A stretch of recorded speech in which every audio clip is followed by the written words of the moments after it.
This episode is brought to you by Progressive Insurance. Fiscally responsible, financial geniuses, monetary magicians. These are things people say about drivers who switch their car insurance to Progressive and save hundreds. Visit progressive.com to see if you could save. Progressive Casualty Insurance Company and Affiliates. Potential savings will vary, not available in all states or situations.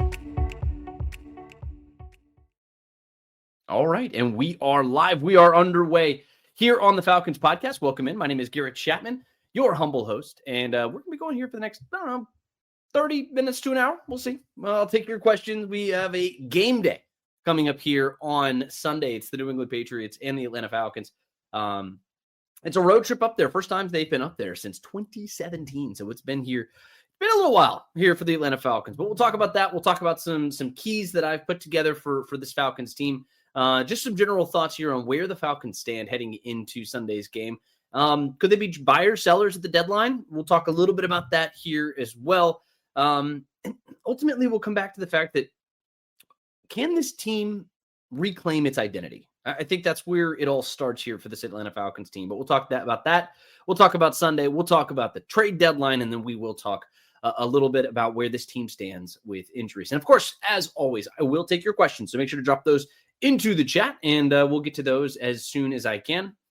I see Keith Robbins, my man, Keith Robbins, 805, says, good evening, sir.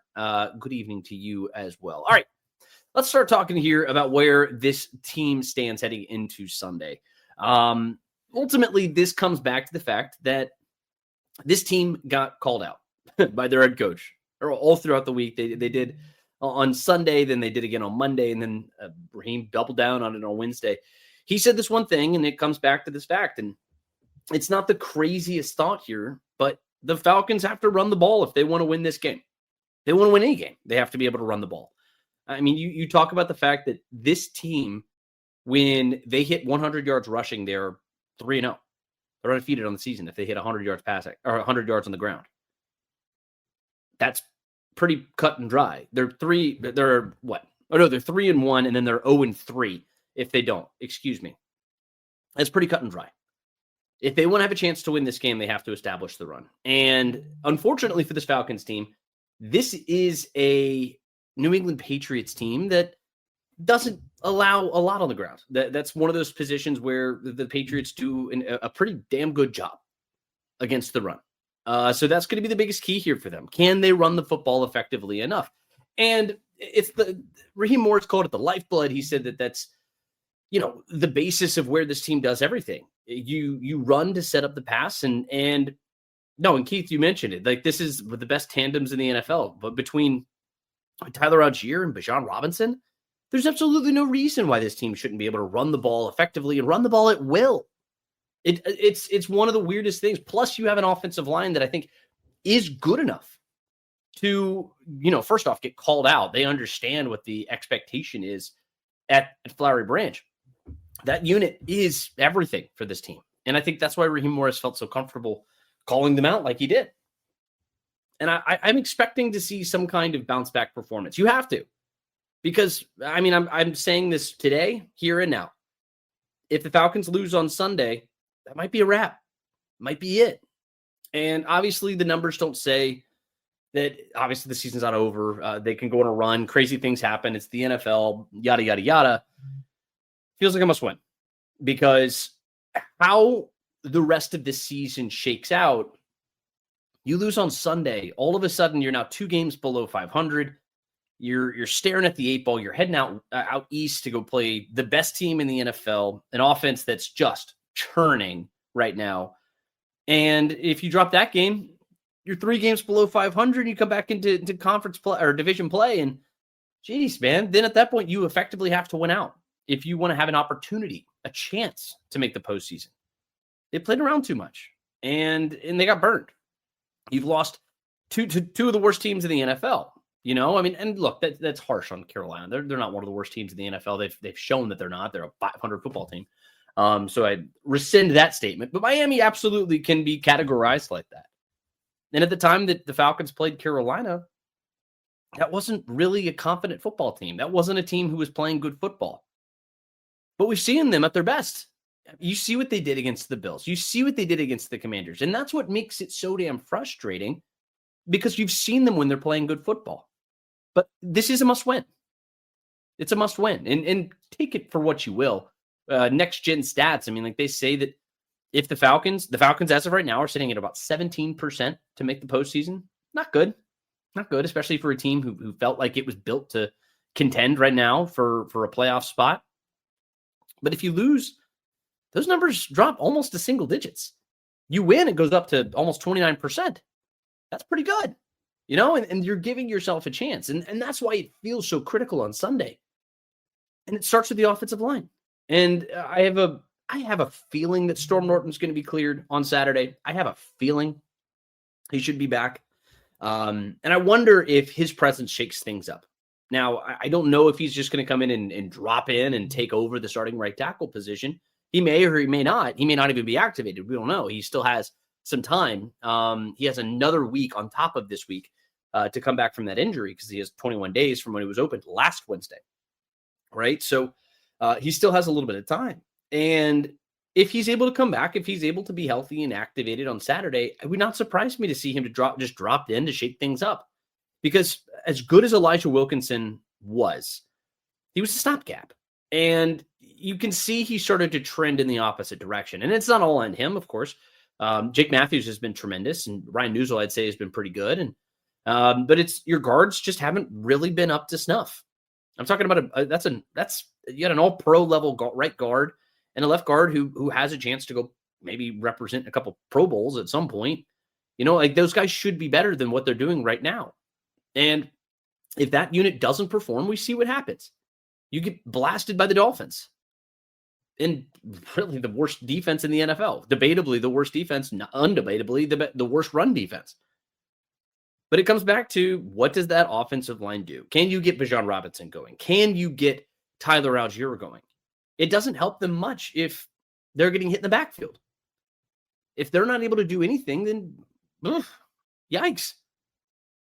And I know that there are some comments about how this is an offense that's the best since 2016. That's what Raheem Morris said when he was on Dukes and Bell on 92.9 The Game, I think yesterday. He said that. And some folks, I wrote an article about it. I just mostly just dropped this quotes in there and just let people say what they will about it. I have a hard time saying that. And talent-wise, sure. You have talent on this group. But they're not scoring points. You're not scoring points. Your quarterback, who you drafted 8th overall, he's young and he's only made a handful of starts at this point in his career. And so he's far from a finished product, especially when you have wide receivers who are not able to beat man coverage. You're only scoring 17 points. He only has 5 touchdowns. 5. And the NFL, that's not good enough. It's not, and it hasn't been. You got to be better in the red zone. You have to be better. And recently, you have to be better getting to the red zone. I think you didn't get to the red zone last week until the second half, or late in the second quarter, I should say. And at that point, Bijan Robinson, the first play of being in the red zone, you fumble. And then after that, you don't get back to the red zone, not until the very end of the game, after the game is effectively a 30-point blowout. It was well out of reach by the time you got back to the red zone. So you talk about getting to the red zone and scoring when you get there. Falcons got to get there. And this is a really, really tough Patriots team. And that's the next big key. So first, you've got to have a great day from your offensive line. Second, can you get Bijan Robinson going, a guy who started the season with 5 consecutive games with 100 yards from scrimmage? And the second part is, he had the 5 consecutive games, and then he had 2 games now he's held under. I think he had under 50 on Sunday. But number 3, can you get some turnovers? If the Falcons, under Raheem Morris, and credit to Locked On for pulling this, they're 8-0 with Raheem Morris as the head coach when they get a turnover, or they win the turnover margin. Those numbers flip on their head if you lose it or if you even tie it. It's very clear that this team needs to steal some possessions, and that's the way that you get things done. And unfortunately for the Falcons, New England's been killing teams with takeaways. They've actually done a really good job of forcing turnovers.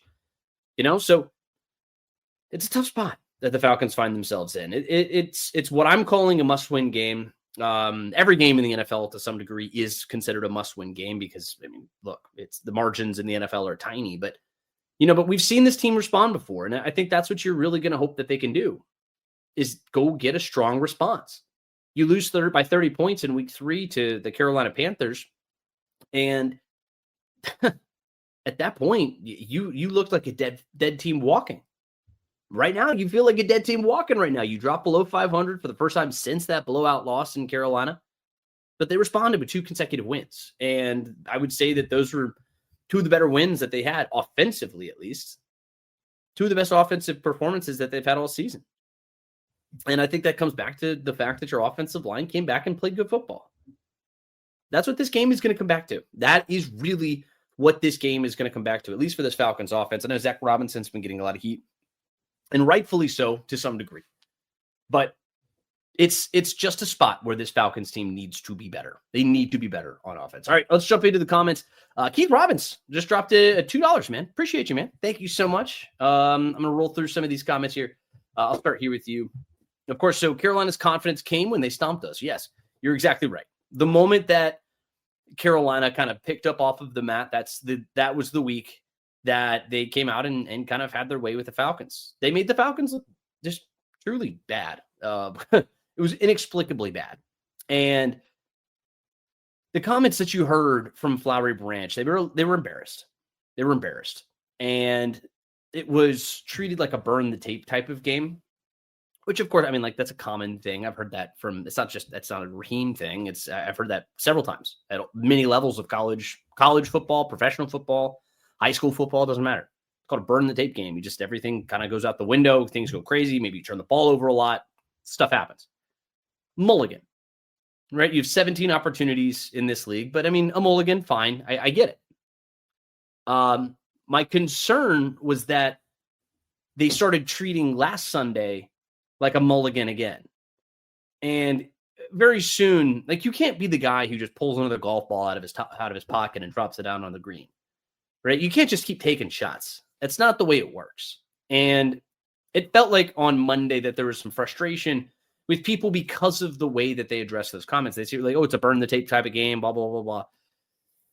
You can only say that so many times. And at some point, I mean, you got to pay the piper. And it's getting into a difficult spot here for this Falcons team. And that's why, I mean, frustrations are really high from the outside of the building. They're focused on everything going on. At least they're saying the right things. They're taking accountability and stuff like that. But ultimately, this team's got to go out and get a win. And I think it was Jake Matthews who said it. We asked him about it yesterday. He said, what does it look like? And he says, winning. And that's what it comes back to. Winning cures a lot of different things. And he would know. He's probably the only person on this team who's been on this active roster here for any considerable amount of time that knows anything about winning. He was the last guy who played in the Super Bowl. He's the last guy who I believe played in the postseason in a Falcons uniform. He's the only guy on this roster who's done it. That's not good. And that's got to change. Like you talk about it like an AJ Terrell, a guy who's been here for forever, it feels like. He's never been to the postseason. So confidence is a big thing, to your point, Keith. And it seemed like Carolina started playing with some confidence. They kind of picked it up after that fact. But yeah, no, you're exactly right. It was like sometimes it just takes 1 week and then it's just a spark plug and it's the launching pad. Turns into everything else down the rest of the line. And maybe that's what happens to the Falcons on Sunday. I don't believe it yet. I'll believe it when I see it. Let's put it that way. Let's keep on going through. So Halsey HFW on YouTube says, would be interesting to compare Daniel Jones' cap charge versus Cousins. Daniel Jones is not, he doesn't have a big cap. I don't know what his actual cap number is. Let me take a look. You know what? I can do this. I'm sitting here staring at the internet. Let's see. Contract there. So he signed that 1-year deal, $14 million over on Spot Track, however you say it. He's made a lot of money. Most of his money came, of course, when he was with the New York Giants, had that big contract, and he had a big extension that was supposed to go through next year. He was going to be an undrafted or unrestricted free agent in 2027. So he's still being technically he's still being paid by the Giants. So he didn't sign a big old contract. But, I mean, of course, the albatross that is Kirk Cousins' contract sitting there as a backup quarterback making $27.5 million or so. It's going to sit on the books. And, I mean, they'll be able to clear it off when they get to the offseason, and they'll go from there. And they can balance out some of the stuff with his next contract, assuming he signs another big contract. I would imagine he does. Otherwise, you're going to be stuck paying him that extra $10 million, which is not great. But we shall see. We will get to that. That's an off-season discussion, and we will go through there. So I say, Keith says, we've always been with garbage points. Oh, okay. So you're talking a little bit about what I was saying with the Dolphins. Yeah, so the Falcons, Sunday's loss was much worse than what 34-10 said. It was actually 34-3. The Dolphins went into this prevent style defense, and you were about 150 yards of total offense at that point. Just an unmitigated disaster. Zach Robinson talked a lot about how they only had 24 plays and blah, blah, blah, blah, blah. Well, I mean, he had a lot to do with the fact that there were only 24 plays, but that's neither here nor there. The point is they weren't able to get anything going. There was no momentum. They never had the ball. The defense couldn't get the Dolphins off of the field. And I mean, even if the Falcons did have the ball, they were missing assignments. They were blowing blocks. When I went back and watched the game from Sunday, it was just I was frustrated watching it. And I can only imagine how frustrated the guys up at Flowery Branch were watching that game. Missed assignments, blown blocks, missed throws. Kirk looked terrible, and he looks worse the more I go back and watch it. It just wasn't very good. And for the type of situation that they found themselves, I don't want to say that they were unprepared, but as an onlooker, as somebody who, I mean, look, I'm up at Flowery multiple times a week, but I'm not in those meeting rooms. I'm not on the practice field every day. We can only see so much. They just felt unprepared to me. They felt unprepared, and that is a death note for a football team. We'll see what actually ends up coming of anything, but it goes back to the point that winning cures everything. It makes Sunday that much more important. If you can go out and get a strong performance from the offensive line specifically, but say you get a bounce back performance from a Bijan Robinson or something like that, this seems fully capable of going up to New England and getting a win. They said it's 5.5 point favors, I think is what the last line that I saw. But Falcons need a win. They need a win in the worst possible way. And it's just the roller coaster. They can't get off of it. But a win on Sunday would cure a lot of that. But the garbage points, I mean, they made it look a little bit better. They add 65 yards on their final long possession that they have in the fourth quarter before obviously things go awry earlier than that. But I mean, it was just kind of a difficult situation there. All right, Gregory Mundine says, rise up. The past is the past. We moving forward with support. Our Falcons will rise up. All right. I love your optimism, Gregory. I really do. I love your optimism. I think the Atlanta Falcons need it badly. They need some optimism badly at Flowery Branch. And ultimately, if you can go out and get a win, fine. That's what we can talk about. Until they do it, I have a hard time being positive. I'm a very positive guy too. That's what's so crazy is that I am very positive. This podcast is brought to you by Carvana. Carvana lets you buy your next car on your terms. Explore a massive inventory online, filter for what matters, and find your perfect match. Then choose delivery to your home or pick it up at one of Carvana's iconic car vending machines. Every car also comes with a 7-day money-back guarantee, so you can make sure it's the right fit. Buy your car on Carvana. Delivery or pickup fees may apply. Limitations and exclusions may apply. See our 7-day return policy at Carvana.com. Carvana. Lord have mercy, they're making it difficult on me. Making it tough. They're making it real tough. But Gregory, I love your optimism. I appreciate you, sir. Welcome into the pod.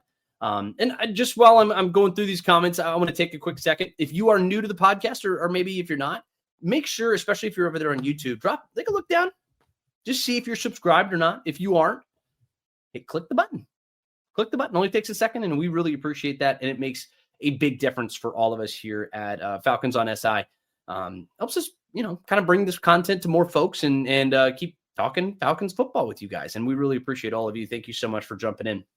Also, like the podcast, subscribe, and share it with your buddies. I know there are a lot of people who who want to jump in and have comments, have questions, have other things like that. So it's a good opportunity for that. But we appreciate all of you guys for jumping on here and just talking some Falcons football, even if it's not a great time in Falcons history, I guess you could say. But we'll see if they can get up off the mat and go get a win up there in Foxborough. It's been a little while since they've been able to do that. Last time I remember, there's that one highlight of Julio Jones snatching the ball from a Patriots defensive back, and he goes up over the top and he just yanks it away. It wasn't a great game other than that one play, but, I do remember that one, and that's the one I choose to remember from when we were back in 2017. That was after the Super Bowl. So I remember that was Sunday Night Football. It was all foggy everywhere. Crazy game. All right, Keith Robbins, 805, says, we need receivers, in my opinion. As far as personnel, where do you stand? Wide receiver is absolutely the most important position for the Atlanta Falcons. That's what they need. That's really the biggest thing. And that was one thing that I've been kind of harping on for a long time now. If the Falcons do make a move at the deadline, and I mean as buyers, not as sellers, wide receiver has got to be number one. That's number one thing on the list for me. I know I saw on ESPN, offensive tackle was one that they would acquire.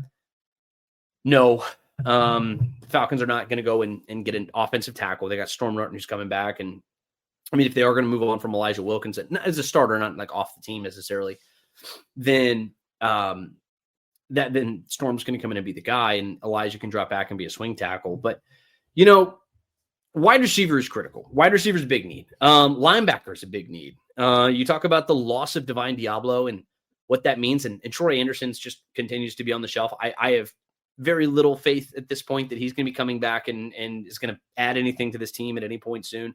I asked Raheem about it. There's no update. It's no different than what it was even during the summer.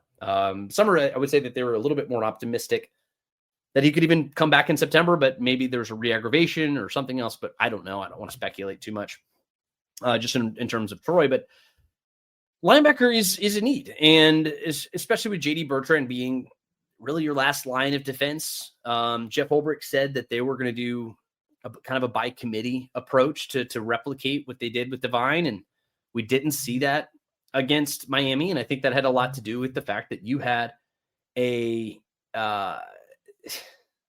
offense that understood that when JD Bertrand was out there, it is based off of certain formations and personnel groupings. So what you're going to do is you're going to make sure that your personnel grouping stays the same, and you force JD Bertrand to be on the field every single snap. And that's pretty much what they did. And they go right at him for basically the whole game. And that was the game plan, and it worked. That's why they were able to stay on the field so long. And you really missed Divine Diablo. You really, really missed Divine Diablo. And that's going to be a very important point for them this week, is how does JD Bertrand respond to a game where he struggled? And he just didn't look like he was up to the task of being an NFL linebacker, if I just might be blunt with it.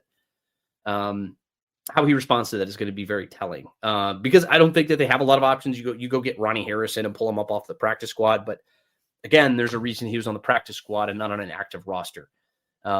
It's not exactly the guy that you signed over the offseason or the guy that you signed, drafted with a second-round pick a couple of years ago. You're just not going to get that level of production necessarily. And so you're kind of sitting there hoping that JD Bertrand can hold water or tread water until you get Divine Diablo back. And until then, I mean, it's going to be very interesting. But those are probably my two big ones.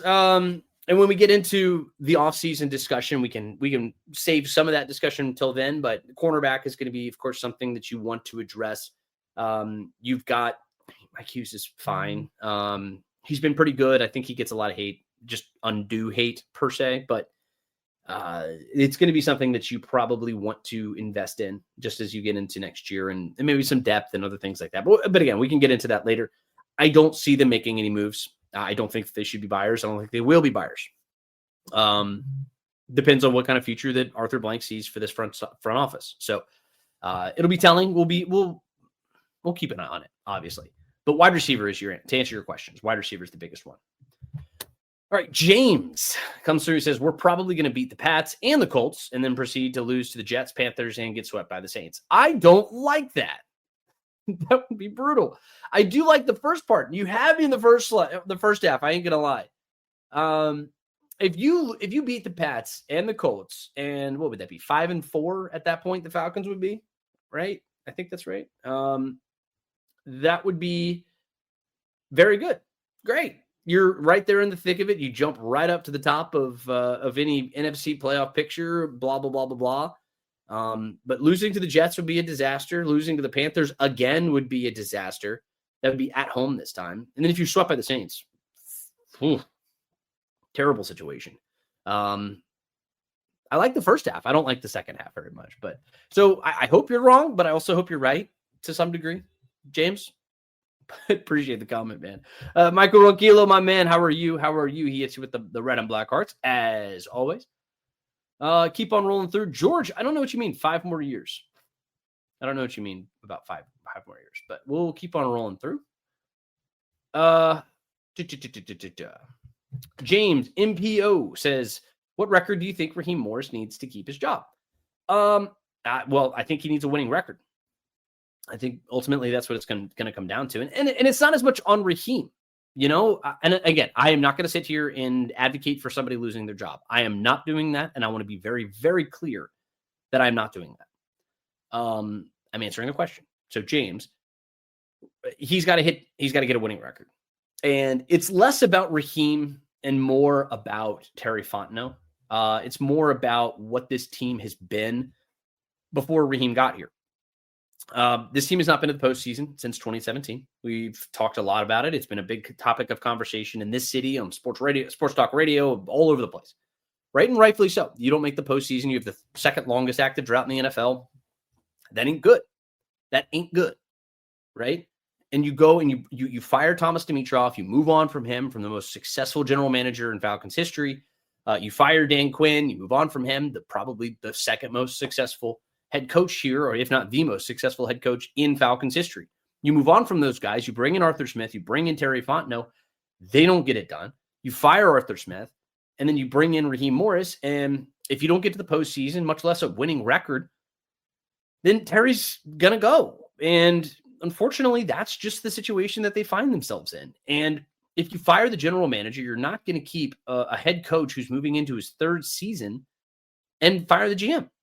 Because then you're going to get a new GM here, and he's going to want to bring in his own people and everything else. So it's for Raheem. They understand what the situation is. They have to reach the postseason. And if not that, they need to at least get up to a winning record. You need to look like you are a good football team. And that's what makes games like Sunday so frustrating for fans and for people in that locker room. They understand what the expectation is. And when they don't go get those results, that's extremely frustrating. And I get it, but you got to go get those results. And they understand it's a results-oriented business. And it's not fair, really, to Raheem, but the NFL's not fair. Everyone's really good, and everyone's always gunning for your job at any given time, and everybody's hired and will be fired at some point in their careers. Doesn't matter who you are. Not everybody gets to go out the way they want to. Not even the Hall of Fame guys even do that. So, but as far as what a record is, just get to a winning record. Just get on top. You have an opportunity to do it. You have to go and get a positive result this weekend. You have to go get a positive result this weekend, or else all the rest of it is just going to continue to fester, and it might boil over before you even have a chance to do anything. And then at that point, you're praying for a win against the best team in the NFL with the Indianapolis Colts. You know, that's a team who's scoring something in the range of like 32 points a game, 30, 31, 32 points per game. That is right there, just a tick below what the Falcons did in 2016. Just putting that into perspective. It's one of the best offenses that we have seen in many years, and it's very, very good. So hoping that you're going to go get a result against that team, that's tough. Keith says Malcolm Butler. Oh, yeah. No, you're exactly right. So Malcolm Butler was that defensive back, and I couldn't remember his name off the top of my head, but I think it was Malcolm Butler. I think you're right. BGlass5319 over there on YouTube. Based on our linebacker situation, where is Troy Anderson? Is he ever going to get on the field again? Troy Anderson is coming back from a knee injury. He's on the PUP reserve list. He's still there. I asked about Troy earlier in the week. No update. To answer your question, no, I'm not confident that he'll be on the field anytime soon. He has not put on pads and practiced at Flowery Branch since he had his injury last year. I don't know the significance. I don't know the severity. That stuff's not public. And I'm not confident that he's going to be playing for the Falcons this fall. At this point, I just don't think it's going to happen. And I think you just got to look at other options and you got to see what else you can find. He's on the active roster, so it's not like he's holding up a roster spot or anything like that. But no, to answer your question, I don't think we see him again. I think his time in Atlanta is done. Gregory Mundine says, Atlanta Falcons on SI. How do you subscribe on Facebook? Just go like the page.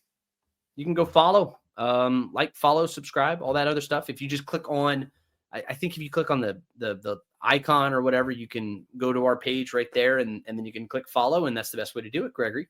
Appreciate you.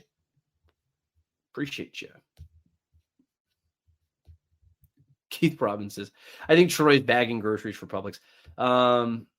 Yeah.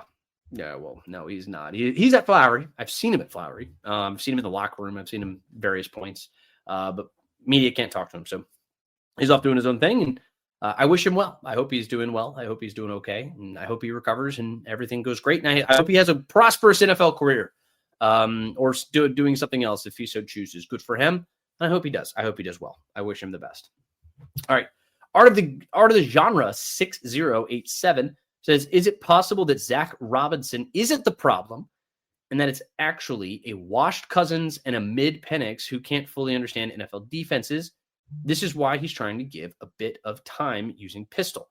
I don't think that it's ever as simple as what you're alluding to right here. Penix is not a mediocre quarterback by any means. He's just a young quarterback. He's learning like any other young quarterback does. Kirk Cousins, I will admit, did not look spry. Let's put it that way. He didn't look like somebody who is going to be taking snaps on any regular basis in the NFL anymore. It's just not in the cards for him anymore. That's my opinion. I don't think that it's going to be a case. Maybe some other team might choose differently. I would not be surprised if he goes out and gets another contract and somebody gets him an opportunity next year. Maybe like the New York Jets or who cares? Doesn't matter. He can go off and be a bridge quarterback somewhere. But I think the days of him being, a fringe MVP candidate like he was his last year in Minnesota or the first half of the season here in Atlanta last year, those days might be behind him just based off of what I saw on Sunday. But a lot of it, too, is the fact that you didn't know that Michael Penix was not going to be playing until Saturday. That is pretty detrimental to a game plan and what you were able to do. And then you throw in the fact that Drake London wasn't scratched until Saturday, or he wasn't even on the injury report until Saturday. So, Zach Robinson was handed a very bad hand. He was given a very bad hand on Saturday heading into Sunday's game. And now, is that an acceptable excuse? Absolutely not. You are way too good. You have way too much talent, and that should not have affected the offensive line and the rushing attack like it did.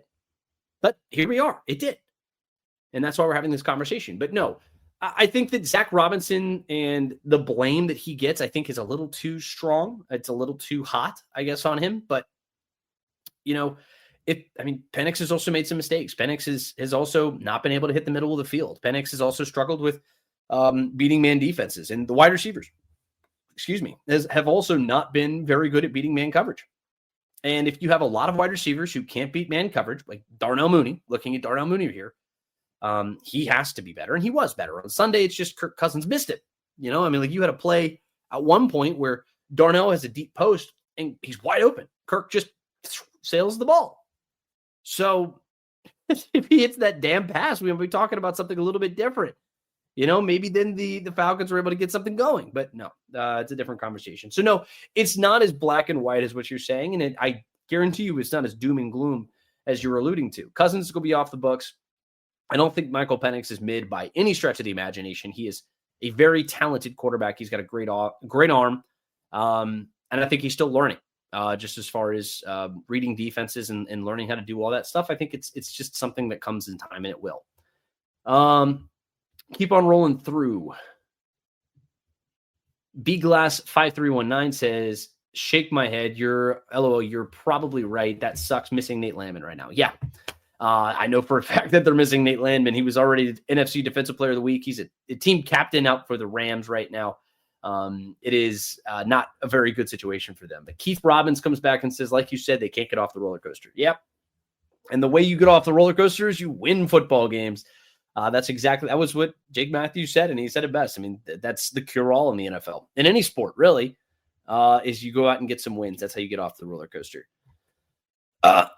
Excuse me. Michael Rojas, 8413 says, under Arthur Smith, the team had direction and identity, didn't have a quarterback. But honestly, that was the plan for the first 3 years. Under Raheem, I never thought he had a direction or identity. You say thought, it's still present tense. It should be present tense. He is still the head coach here. And I disagree on Arthur Smith. I think Arthur Smith, to some degree, I disagree. Arthur Smith backed Desmond Ridder. Let's not do any revisionist history here. Arthur Smith backed Marcus Mariota. That is as much his decision as it was Terry Fontenot's decision, right? So, no, I'm not going to sit here and act like we cannot backtrack and try to say what Arthur Smith was or what he wasn't. This team was not good with Arthur Smith. They weren't. I actually went back and looked at the scoring offenses. They were not good. And to your point, no, they didn't have a quarterback. Of course, they didn't have a quarterback. It's Arthur Smith. I don't want to turn this into an Arthur Smith discussion, but that offense looked terrible, and it struggled at times. And you talk about the frustrations that people had about having Kyle Pitts, and you have Bijan Robinson, and then you're not using them, and yada yada yada yada yada. And it's just funny the way that people turn around and come back and reset on opinions and stuff when they're frustrated. And I think that's kind of what's happening right here, Michael.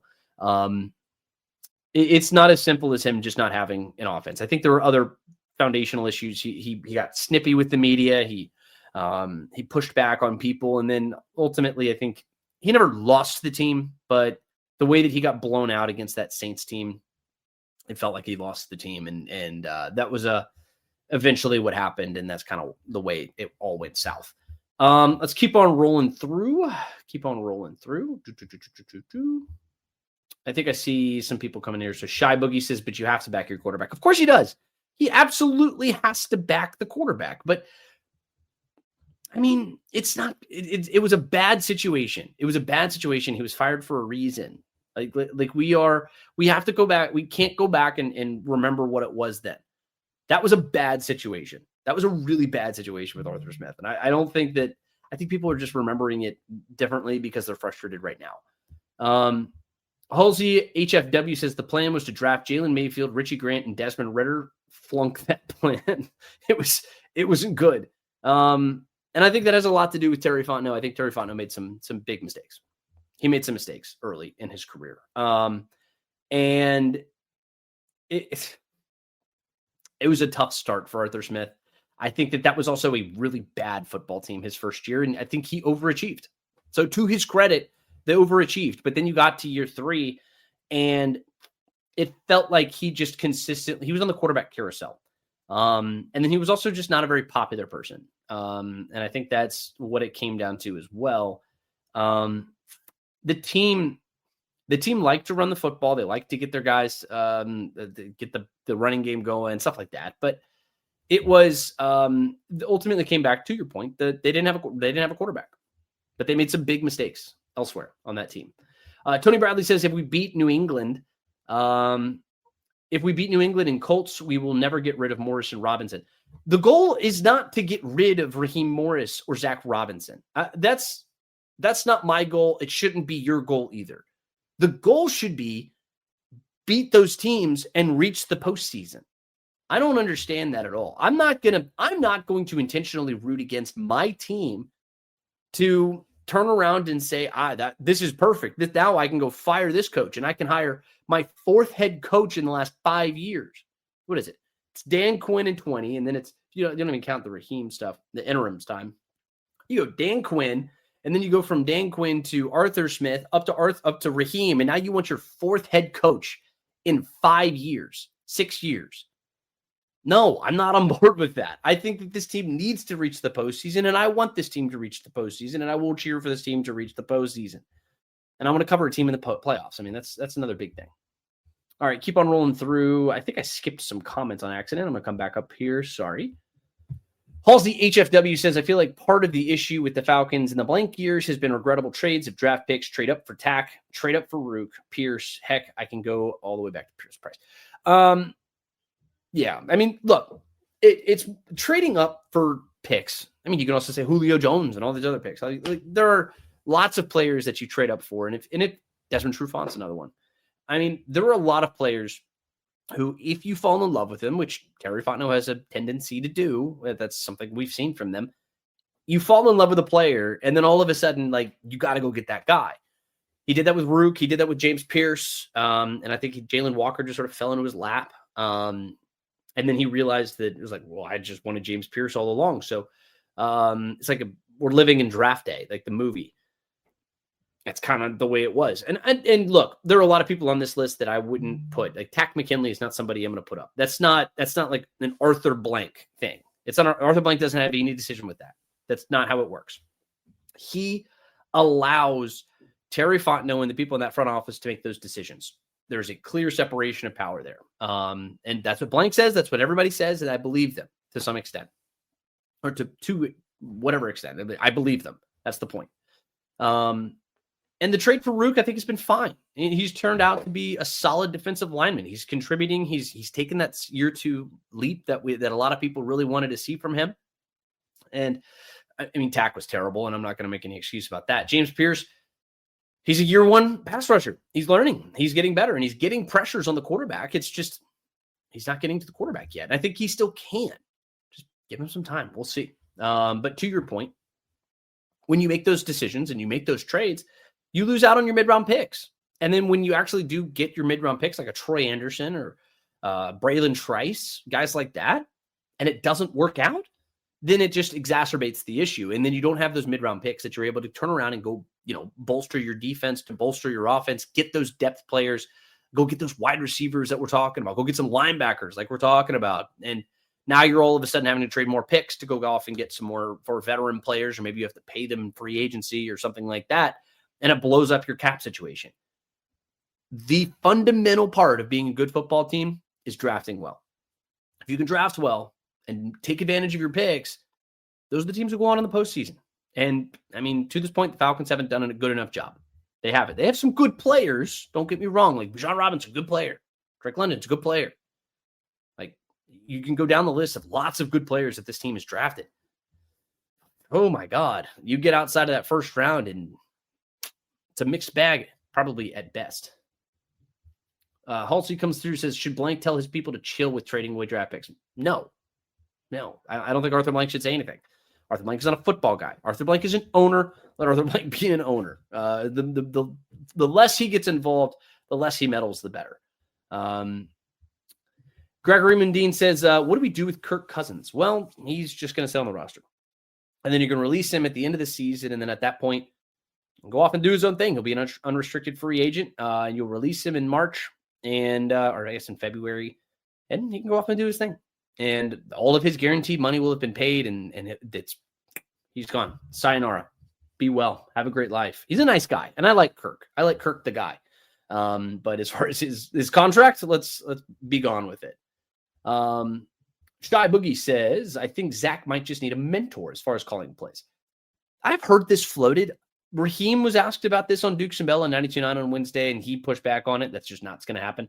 I don't think it'd be the worst thing in the world, but he also had a mentor for many years. His name was Sean McVay, out there in L.A., and hasn't really turned into an elite offense yet. But we'll see. We've seen them at their best. We've seen it.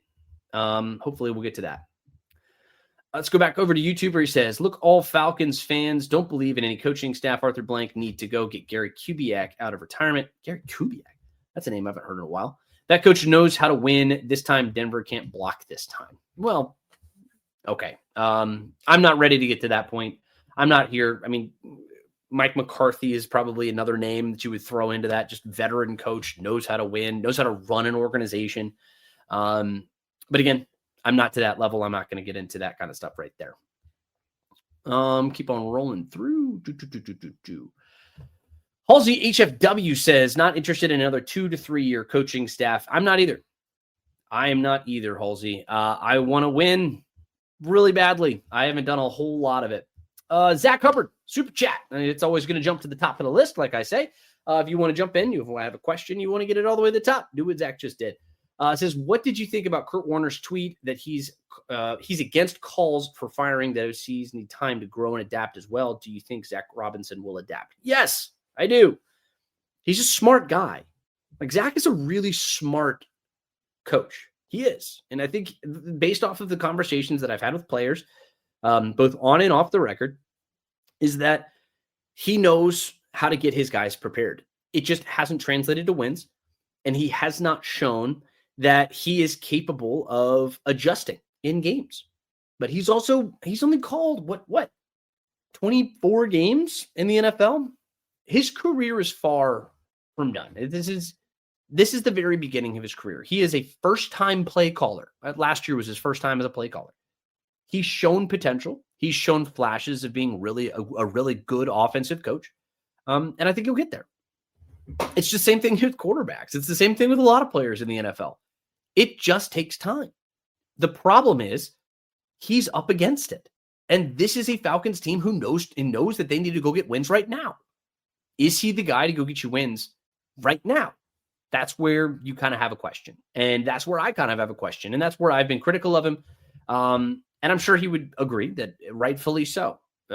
He deserves a lot of criticism. I don't think all the criticism, though, is fair, because you're looking at a team who, like I said, needs to win right now and is doing it with a guy who started, I don't know how many games, 9-10 games that Michael Penix has started. It's a young quarterback.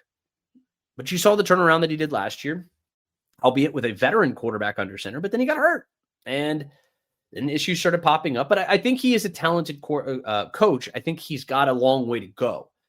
He's not a completed product. And I mean, it's going to take some time and we'll see. But I like Zach, the person. I think he's a guy who I think is going to continue to improve throughout his career. It's just whether or not it happens in Atlanta, I think is up for debate. And that part is a question, certainly. I'm going to keep rolling through. Halsey says, not interested in trading away draft picks for solid players. I agree. So based off of our conversation that we had about trade deadline stuff, we did a lot more of that on Tuesday.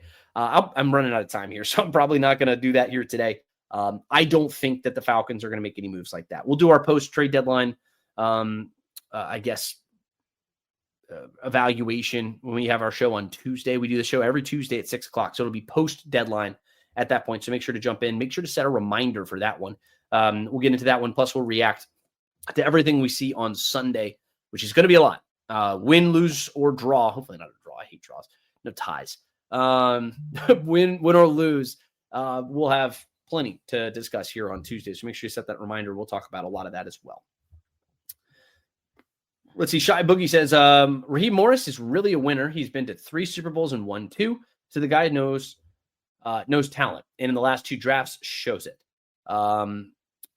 Look, I think Raheem Morris is a good coach. He's a sharp guy. He really is. And I think, unfortunately, the team is matching his personality a little too much. And I think every team mirrors their head coach, period.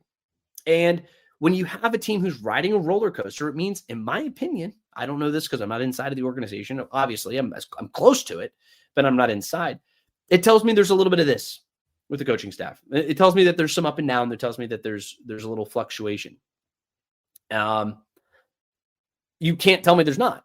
You don't lose games by a combined 54 points in the NFL twice. Like 2 games where you get absolutely blown out like that, and then you turn around and win another game after that, and you beat the best team in the NFL at the time with the Buffalo Bills, and nobody can convince me that there isn't a little bit of fluctuation there. He's admitted that there's a roller coaster of emotions, but he's a good coach, and I think he's going to get that opportunity. I'm just worried he's running out of time. It makes every single game that much more important. He's feeling the pressure. I know that for sure. John Moreno says, listen, I'm a Falcons fan here in Galveston, Texas. Charles Barkley's a big fan of there. Most fans don't believe in the coaches, all that talent we have, and below 500, it's embarrassing. It's time to change now. Not yet. I mean, look, it may happen. It may happen by the end of the season. We'll discuss that when we get to the end of the season. I just don't think that your best course of action today to make this team better right now is not to fire the coach. It's not to fire Zach Robinson. I was as frustrated as a lot of people were last week, or I guess on Monday. But I understand. Look, what are you going to do? Who's going to come in and call plays? Who's going to come in and be the head coach? Jeff Ulbrich, I guess. I mean, he was the interim coach up in New York last year. But he's going to do that and call defensive plays. Is he going to do everything else? Is that going to make you a better football team?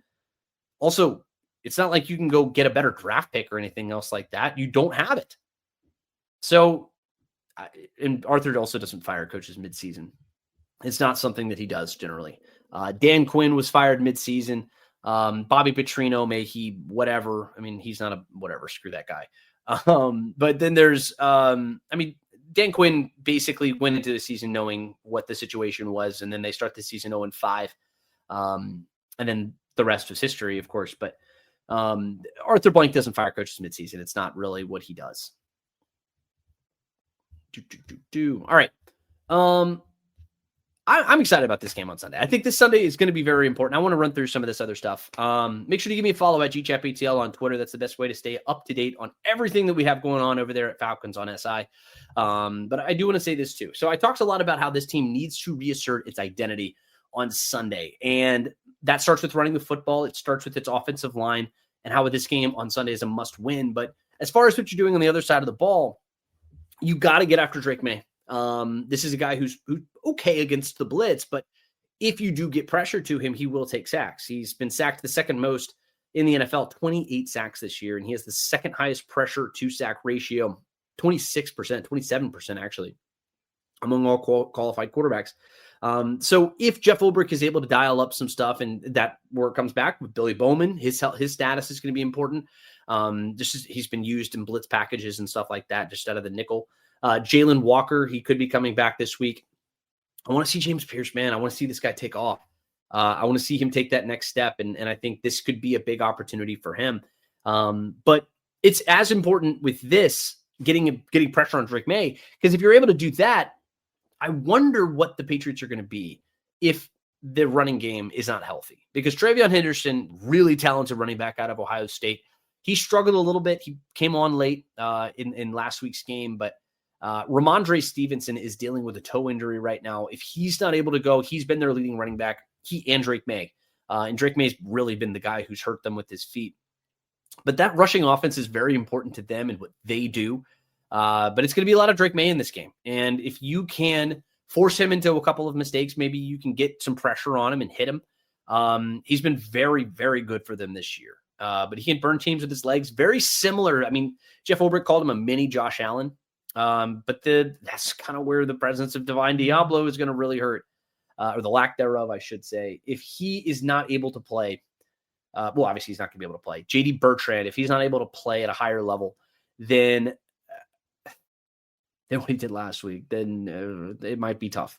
But I wonder who's going to come in and spy him. I wonder if that's going to be a Jalen Walker. That's a spot where I think he can come in and play. If he's going to be healthy and if he can come in and make an impact in this game, that's probably where it's going to be.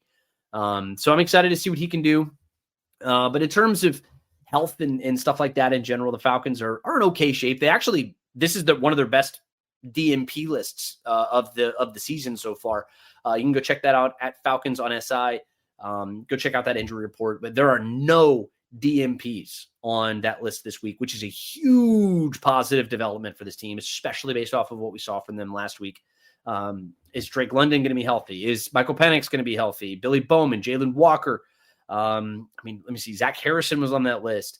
I mean, there are a lot of very important pieces that the Falcons are hoping to get back from injury. And if they do, this is going to be a big, big opportunity for them. And Storm Rutten was a full participant as well. So this team is ramping back up to full health, and I'm pretty confident that they should be relatively healthy coming into Sunday's game. But we shall see. They need it. This is a must-win game. It's a critical one.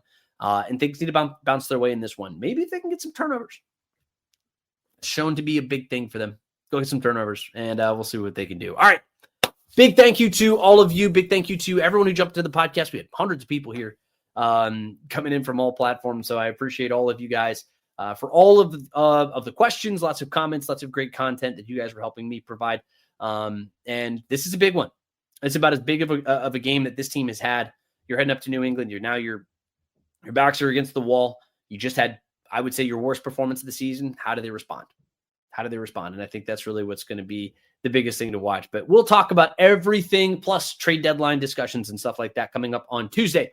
But this is the Falcons Podcast. My name is Garrett Chapman, and I am your humble host, and I appreciate all of you who jumped in. I will see you again very soon. We'll talk a lot more Falcons. Make sure to hit that like button. Make sure to subscribe. Make sure to drop a comment. Make sure to let us know how we did, and make sure to join us again next week. 6 o'clock. Set your calendar, man. We got a lot to get into. But until we get to then, go Falcons. Let's go beat the Patriots, man.